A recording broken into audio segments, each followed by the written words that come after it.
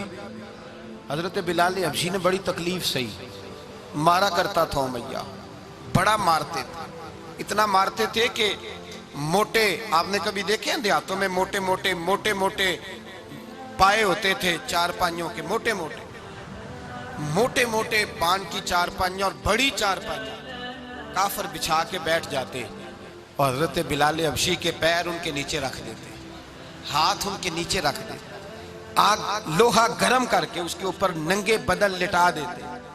مکے نے بڑی آزمائشیں دیکھی، پھر اسی مکے نے مدینے نے عجیب رنگ دیکھا کہ میرے نبی معراج سے واپس آئے اور حضور نے عظمت دی، فرمایا بلال یار تیرا بڑا مقام ہے، تو مدینے میں چل رہا تھا اور میں جنت میں تیرے قدموں کی آواز سن رہا تھا، کتنا تیرا مقام ہے، کتنا تیرا درجہ ہے، میں وہاں تیرے چلنے کی آواز سن رہا تھا۔ حضرت ابو بکر صدیق رضی اللہ تعالیٰ عنہ نے اس زمانے میں حضور کی نوکری کی جب دوسرا جانثار کوئی نہیں تھا، سارے لوگ تانے دیتے، کہتے ابو بکر تو اکیلا ہی سیاںا ہے، سارا مکہ مخالفت کرتا ہے، تو جان ہی نہیں چھوڑتا، سارا زمانہ مخالفت کرتا۔ ابو بکر صدیق نے مال بھی دیا، جان بھی دی، شہزادی حضرت عائشہ بھی دی حضور کی خدمت میں، ہر چیز لٹا دی۔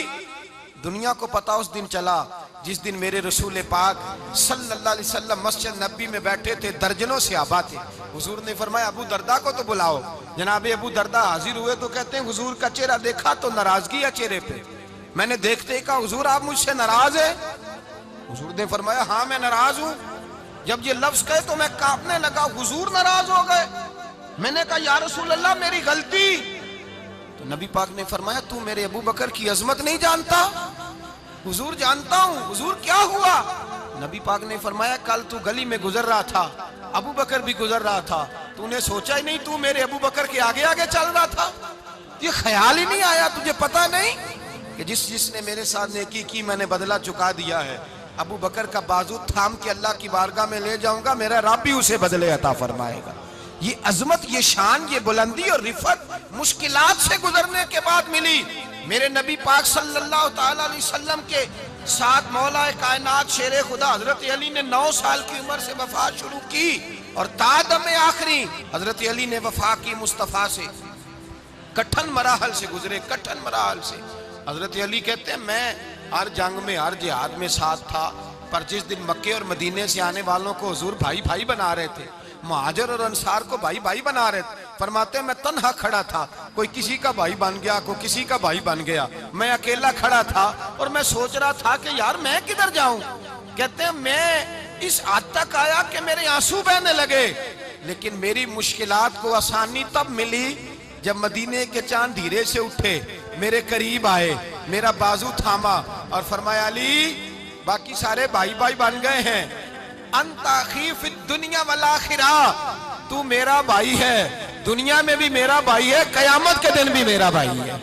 حضور نے اعزاز دیا اور غدیر خم کے موقع پر حضرت علی کا بازو تھام کے کھڑا کر کے حضور نے فرمایا من کنت مولا ہوں فہذا علی مولا، فرمایا جس کا میں مولا ہوں اس کے علی بھی مولا ہے۔ محبوب پاک سید عالم صلی اللہ علیہ وسلم نے جن لوگوں نے مشکلات برداشت کی پھر ان کو اعزاز ملا، ان کو درجے ملے، ان کے لیے جو آسانی۔ حضرت عثمان غنی نے صحابہ میں سب سے زیادہ مظلومیت کاٹی، سب سے زیادہ مظلومیت، 40 دن پانی بند رہا، کھانا بند رہا، تکلیف اور آزمائش کا وقت ہوا۔ امام جلال الدین سیوطی رحمت اللہ تعالیٰ علیہ الحاوی للفتاوی میں لکھتے ہیں، کہتے ہیں جب حضرت عثمان غنی پر کھانا اور پانی بند تھا، ایک شام حضرت عبداللہ بن سلام ملنے گئے، اس شام، اس صبح جس شام حضرت سیدنا عثمان غنی شہید ہوئے، جناب عبداللہ ابن سلام کہنے لگے عثمان تیرا کیا حال ہے، کس پوزیشن میں ہے؟ تو کہتے ہیں جناب عثمان غنی کہنے لگے عبداللہ آج میں بڑا سکھ میں ہوں۔ کہا 40 دن بیت گئے، کھانا نہیں آیا، پانی نہیں آیا، تو آج کیوں سکھی ہو؟ فرمانے لگے آج مدینے کی سامنے والی گلی میں نے مصطفیٰ کا دیدار کیا ہے، اور نبی پاک صلی اللہ علیہ وسلم نے فرمایا عثمان اگر تو کہے تو تیرے لیے پانی کا بندوبست کر دیا جائے، تیری مشکل آسان ہو جائے، اور اگر تو کہے تو تیرے لیے وہ آسانی کی جائے کہ آج تو میرے پاس آ کے روزہ افطار کر لے۔ تو حضرت عثمان غنی کہنے لگے میں نے مصطفیٰ سے عرض کیا حضور مجھے یہاں کا سوکھ نہیں چاہیے، مجھے وہ آسانی چاہیے جو آپ کے پاس افطار سے ملے گی۔ فرمانے لگے آج میں رخصت ہو جاؤں گا، افطار رسول اللہ کے پاس کروں گا۔ حضرت عبداللہ ابن سلام فرماتے ہیں پھر اس شام حضرت عثمان شہید ہو گئے۔ لوگ کہنے لگے عثمان شہید ہو گئے، اور میں کہنے لگا نہیں، انہوں نے جا کے نبی پاک کے دسترخوان پہ روزہ افطار کر لیا ہے۔ روزہ افطار بھائی، پھر بعد میں جو آسانی ملی ان لوگوں، جو ان لوگوں کو درجات نصیب ہوئی، کٹھن۔ حضرت عبداللہ مزنی حضور کے غلام تھے، قبیلہ مزن کے رہنے والے، والد فوت ہو گئے، چچا نے پالا تھا، اسلام قبول کر لیا، چچا اسلام